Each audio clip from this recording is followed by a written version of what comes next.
கர்த்தருடைய நாமத்துக்கு மகிமை உண்டாவதாக.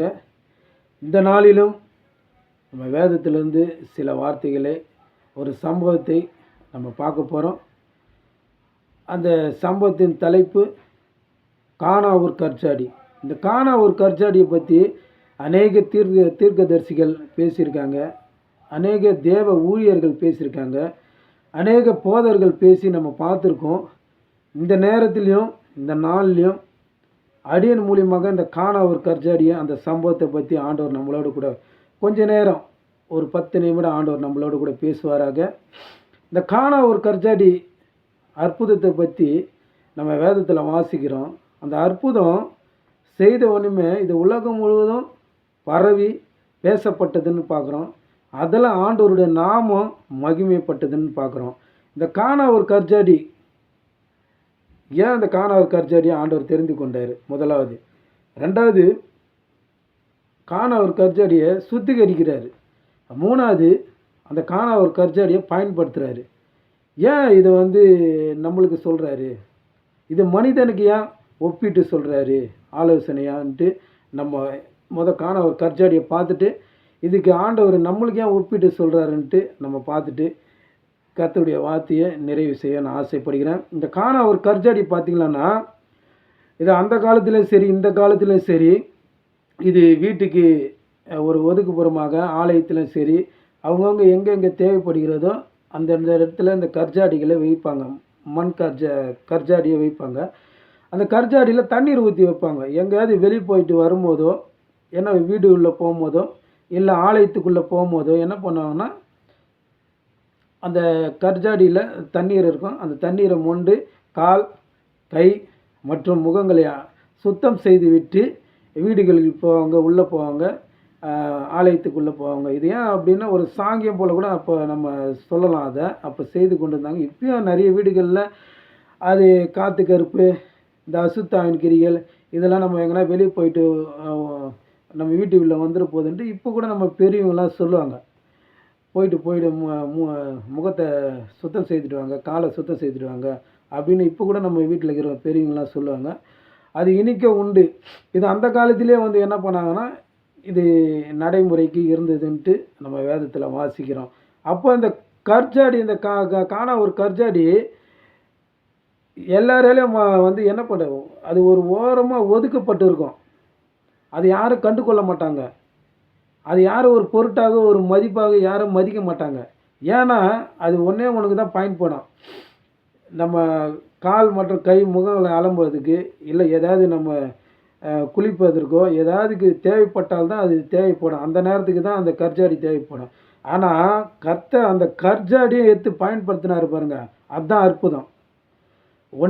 சில நேரத்தில் ஒன்றுமே உதவாதவங்களை தான் எடுத்து ஆண்டவர் பயன்படுத்துவார். பலமே இல்லாதவங்களை தான் எடுத்து ஆண்டவர் பலனை தந்து அவர் நாம மையம் பட எடுத்து பயன்படுத்துவார். சத்துவம் இல்லாத பிள்ளைங்களுக்கு தான் சத்துவம் தந்து என்ன பண்ணுவார், அவருடைய ஊழியங்களை செய்ய, அவர் இன்னும் பெரிய காரியங்களை அவங்களை கொண்டு செய்ய அவர் வல்லவராக இருக்கிறார், இன்னும் செய்வார். அப்போ அந்த கானாவூர் கற்சாடி ஆண்டவர் முதலாவது நான் சுருக்கமாக சொல்லி முடிக்க ஆசைப்படுகிறேன். இந்த கானாவூர் கற்சாடி என்ன பண்ணுறாருன்னா, முதலாவது அது ஒதுக்கப்பட்டு இருந்ததோ, மறைக்கப்பட்டு இருந்ததோ, அது ஓரமாக இருந்ததோ, ஆனால் கர்த்தர் என்ன பண்ணுறாருன்னா, அந்த கானாவூர் கற்சாடியை கண்டுபிடிக்கிறார். இந்த சம்பவத்தில் நீங்கள் பார்த்தீங்கன்னா, திராட்சை ரசம் காலி ஆயிடுச்சு. அப்போ மரியாள் சொல்கிறாங்க, உனக்கும் எனக்கும் எதுவுமே இல்லைம்மா, என்னுடைய வேலை வரலன்னு சொல்கிறாரு. உடனே அவங்க புரிஞ்சுக்கொண்டு ரபி என்ன சொல்கிறாரோ, போதகர் என்ன சொல்கிறாரோ அதை செய்யுங்கன்ட்டு அவங்களுடைய சப்ஜெக்ட் அதோடு முடித்து கொண்டு மரியாள் போயிடுறாங்க. உடனே என்ன பண்ணுறாரு, வேலையாட்களுக்கு இவர் கட்டளையிடுறாரு. அந்த கற்சாடிங்களை போயிட்டு, காலியான கற்சாடிங்களை எடுத்துன்னு வந்துட்டு ஆண்டவர் கட்டளையிடுறாரு. இவங்க போயிட்டு எடுத்துன்னு வராங்க. முதலாவது என்ன பண்ணுறாரு, ஆண்டவர் அந்த கற்சாடியை தெரிந்து கொள்கிறார், கண்டுபிடிக்கிறாரு. ரெண்டாவது, நம்ம பேசிக்காகவே பேசுவோமே, ரெண்டாவது என்ன பண்ணார்னா, ஒரு பொருளை எடுத்துன்னு எப்படி பார்த்தாலும் அந்த கற்சாடியில் தினந்தோறும்லாம் சுத்தம் செய்திருக்க மாட்டாங்க. அதில் தண்ணி மட்டும் தான் ஊற்றி வைப்பாங்க. எப்போனா ஒரு வாட்டி தான் சுத்தம் செய்வாங்க. நம்மளுக்கு தெரிஞ்சு ஒரு ஓரமாக இருக்கிற ஒரு பொருளை பார்த்திங்கன்னா, தினந்தோறும் அது என்ன பயன்பாட்டில் இல்லைன்னா தினந்தோறும் அது என்ன பண்ண மாட்டாங்க, சுத்தம் செய்ய மாட்டாங்க. அதுபோல் ஆண்டவர் என்ன பண்ணியிருப்பார், அவருக்கு தெரிஞ்சிருக்கும். முதலாவது கண்டுபிடிக்கிறார், தெரிந்து கொள்கிறார். ரெண்டாவது எடுத்துன்னு உடனே அதில் தண்ணி ஊற்றிருக்க மாட்டாங்க. வேதத்தின் பிரகாரமாக நம்ம கொஞ்சம் புரிந்து கொள்கிறோம். ஆவியானவர் நம்மளுக்கு ரொம்ப அதை படித்து தியானித்தோம்னா ஆண்டவர் உணர்த்துவார். ரெண்டாவது என்ன பண்ணுவார், கண்டிப்பாக ஆண்டவர் என்ன சொல்லியிருப்பார்னா, அதை சுத்தம் செய்யுங்கன்னு சொல்லியிருப்பார். சுத்திகரிங்க.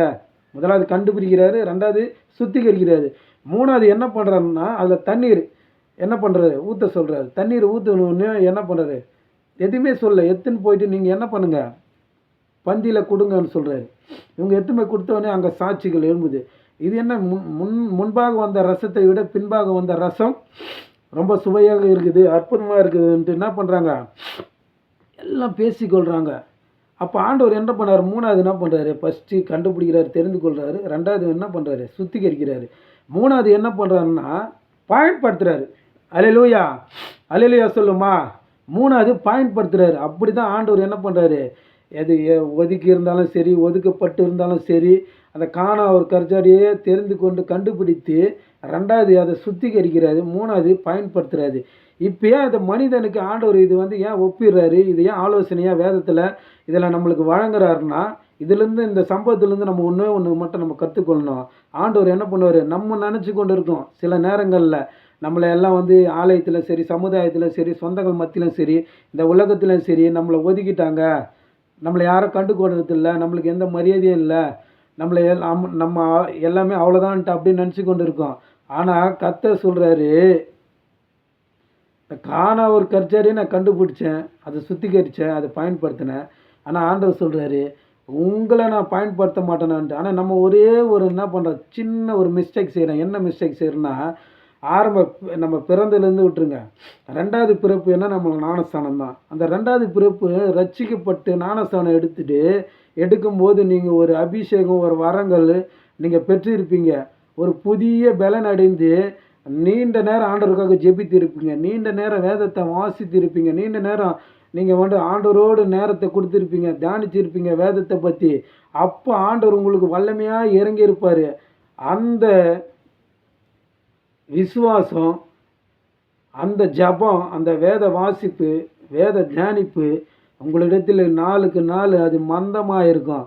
அதனுடைய காரியமாக உங்களுக்கு என்ன பண்ணியிருக்கோம், நீங்கள் 5 வருடம் ஒரு விசுவாசமாக இருந்திருப்பீங்க, 10 வருடம் மாறும்போது அந்த விசுவாசம் கம்மியாக இருக்கும், 20 வருஷம் 30 வருஷம் கொஞ்சம் கொஞ்சமாக நீங்கள் வருஷங்கள் போயிருக்கும். ஆனால் நீங்கள் ஆரம்பத்தில் ரட்சிக்கப்பட்டு நீங்கள் ஞானஸ்தானம் எடுத்து அப்போ ஒரு அபிஷேகம் உங்களுக்கு நிரம்பி அப்போ நீங்கள் ஊழியம் செஞ்சுருப்பீங்க, கர்த்தருடைய வார்த்தைகளை பகிர்ந்து கொண்டிருப்பீங்க. அப்போ இருந்த உங்களுக்கு விசுவாசம் ஒரு 20-30 வருஷம் கழிச்சு நம்ம இருக்குமோன்னு சொன்னால் நம்மளுக்கு கண்டிப்பாக இருக்காது. நம்ம மந்த நிலைமையில் இந்த இந்த இந்த நேரத்தில் ஆண்டவர் நம்மளோடு கூட பேசி கொண்டு இருக்கிறார். நம்ம மந்தமாகிட்டு இருப்போம். ஏன்னா சாத்தான் என்ன பண்ணுவான்னா, நம்மளை என்ன பண்ண, ஆரம்ப ஸ்டேஜில் நீ உற்சாகமாக இருந்திருப்ப. சில பேர் சொல்லுவாங்க ஆர்வ கோளாறுப்பா அதுன்னுவாங்க. அது ஆர்வ கோளாறுலாம் இல்லை, உன்னுடைய உற்சாகம், உன்னுடைய உழைப்பு ஆண்டவருக்காக நீ அந்த நேரத்தில் போட்டிருப்ப. அது நாளாக ஏதாவது ஒரு சூழ்நிலை, சொந்தங்கள் மத்தியிலும், சமுதாயத்திலும், ஆலயத்தின் மத்தியிலும், இந்த உலகத்தின் மத்தியிலும் ஏதாவது ஒரு சூழ்நிலை கொண்டு உங்களை என்ன பண்ணுவான், மந்த நிலைமையில் கொஞ்சம் கொஞ்சமாக என்ன பண்ணுவான் சாத்தான். மாலை கூட்டத்தை நீங்கள் கட் பண்ணுவீங்க, அப்புறம் ஐக்கியத்தில் இருக்கிறத கட் பண்ணுவீங்க, அதுக்கப்புறம் பொறுப்பில் இருக்கிறது நீங்கள் ஏற்றுக்க மாட்டீங்க, அதுக்கப்புறம் காலை ஆராதனையில் கை வைப்பான், அதுக்கப்புறம் மாதத்துக்கு ஒரே ஒரு வாரம் மட்டும் நீங்கள் வருவீங்க, பின்பதாக Christmas and new year, Easter 3 பண்டிகை கிறிஸ்தரெல்லாம் உங்களை மாற்றுவான். அப்படியே கொஞ்சம் கொஞ்சமாக உங்களை அது கூட இல்லாத ஒன்றுமே ஆகிடுவான். ஆனால் நம்ம நினச்சிட்டு இருப்போம், நம்மளெல்லாம் ஒதுக்கிட்டாங்க, நம்மளை யாரும் மதிப்பு கொடுக்க மாட்டேறாங்க, மரியாதை கொடுக்க மாட்டேன்றாங்க. நம்மளே மட்டம் தட்டி கொண்டு நம்ம என்ன பண்ணுறோம், பிறரை ஏதாவது குறை சொல்லி கொண்டோ, பிறர் மேலே ஏதோ பழி போட்டுக்கொண்டு அப்படியே நம்ம என்ன பண்ணுறோம், காலத்தை ஓட்டி கொண்டு எதுலேயுமே கலந்துக்காத, ஆலயத்தை பற்றி நான் சொல்கிறேன், எதுலேயுமே கலந்துக்காத நம்ம என்ன பண்ணுறோம், கர்த்தரை என்ன பண்ணிக்கிறோம், புறக்கணிக்கிறோம். நம்ம நினச்சி கொண்டு இருக்கோம், நம்மளுக்கு இவங்க தான் எதிரி, அவங்க தான் எதிரி. நம்ம இந்த நேரத்தில் ஆண்டவர் நம்மளோடு கூட பேசுகிறாரு, நம்மளோடு கூட சொல்கிறாரு, உங்களுக்கு எதிரி யாருமே இல்லை, நம்மளுக்கு எதிரியே யாருமே கிடையாது. நம்மளுக்கு ஒரே ஒரு எதிரி யாருன்னா அவன் சாத்தான் மட்டும்தான். அவன் எந்த வருமான தடை கொண்டு வருவான், குழந்தை பாக்கியத்தை தடை கொண்டு வருவான், திருமண தடை கொண்டு வருவான், வீட்டில் இருக்கிற எல்லா சண்டை சச்சரவுகளை கொண்டு வருவான், ஆலயத்தில் பிரச்சனை கொண்டு வருவான், சமுதாயத்தில் பிரச்சனை கொண்டு வருவான், சொந்தங்கள் மத்தியில் பிரச்சனை கொண்டு வருவான், நம்ம சூழ்நிலைகளை என்ன பண்ணுவான், அவனுக்கு சாதகமாக மாற்றிக்கொண்டு நம்மளை என்ன பண்ணுவான், கொஞ்சம் கொஞ்சமாக ஆண்டவருடைய அன்பை நம்ம ருசி பார்த்தோம். ஆனால் அந்த ருசி பார்க்குறத கொஞ்சம் கொஞ்சமாக கம்மி பண்ணி நம்மளை மந்த நிலைமையில் ஆக்கி யாரோ ஒருத்தர் நம்மளுக்கு எதிரி போல் ஆக்கிட்டு இவன் சைலண்ட்டாக சந்தோஷமாக இருப்பான். ஆனால் ஆண்டவர் சொல்கிறாரு, நம்மளுக்கு ஒரே ஒரு எதிரி யாருன்னா அவன் சாத்தான் மட்டும்தான். இது ஒன்றே ஒன்று மட்டும் புரிந்து கொள்ளணும். இந்த காணா அவர் கற்சாடியை தெரிந்து கொண்டார், ரெண்டாவது சுத்திகரித்தார், மூணாவது என்ன பண்ணார், பயன்படுத்தினார். இப்போ அதே தான் நம்மளுக்கு ஆண்டவர் நம்மளுக்கு நம்ம காணா ஒரு கற்சாடியை நம்மளுக்கு ஒப்பிடுறாரு. என்ன ஒப்பிடுறாருன்னா, ஃபஸ்ட்டு முதலாவது என்ன பண்ணுறாருன்னா, அங்கே தெரிந்து கொண்டது போல் நம்ம ஒதுக்கப்பட்டிருந்தாலும் சரி, ஓரம் கட்டியிருந்தாலும் சரி, மீண்டும் ஆண்டவர் நம்மளை ரினியூவல் பண்ணுறாரு. நம்ம 20-30 வருஷம் ஆனாலும் பரவாயில்ல, நம்ம மந்த நிலைமையில் இருந்தாலும் பரவாயில்ல, நீ ஆரம்பத்தில் ரட்சிக்கப்பட்டு ஞானஸ்நானம் எடுக்க சொல்ல ஒரு ஜெபம் பண்ணிய உற்சாகமாக ஆவியில் நிரம்பினிய, அப்போ வேதத்தை மணிக்கணக்கில் வாசித்திய, அதே உற்சாகம் அதே அன்பு இப்போ வேணும்ன்ட்டு ஆண்டவர் மீண்டும் நீ வேணும்ன்ட்டு ஆண்டவர் ரினியூவல் பண்ணி மீண்டும் உன்னை அடிக்கிறாரு. இது ஒன்றே ஒன்று மட்டும் சொல்லிவிட்டு நான் இந்த ஒரு 3 காரியம் மட்டும் சொல்லி முடிக்கிறேன்.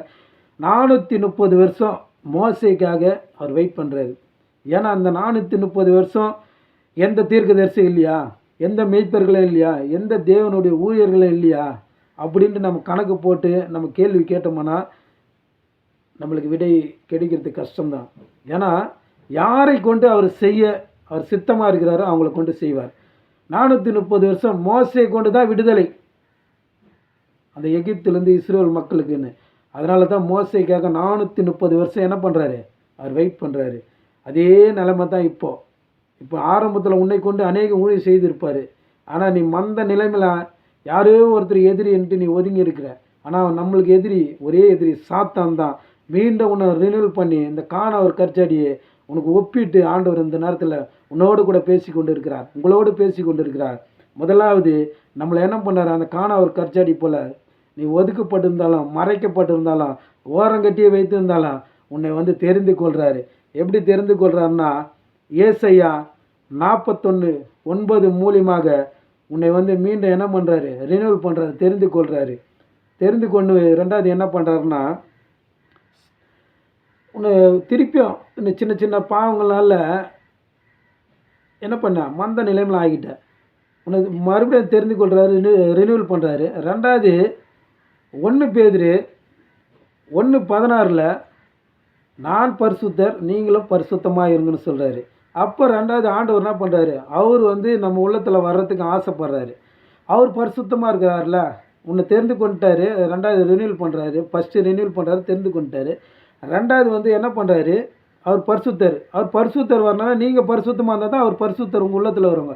நீங்கள் மீண்டும் மீண்டும் அதே சாக்கு போக்குக்கு சொல்லிக்கொண்டு அதே மந்த நிலைமையில் இருந்தால் ஆண்டவர் வருவாரா? உங்களை மீண்டும் கண்டுபிடிக்கிறாரு, தெரிந்து கொள்கிறாரு, உங்கள் உள்ளத்தில் வரணுன்ட்டு பரிசுத்தர் ஆசைப்படுறாரு.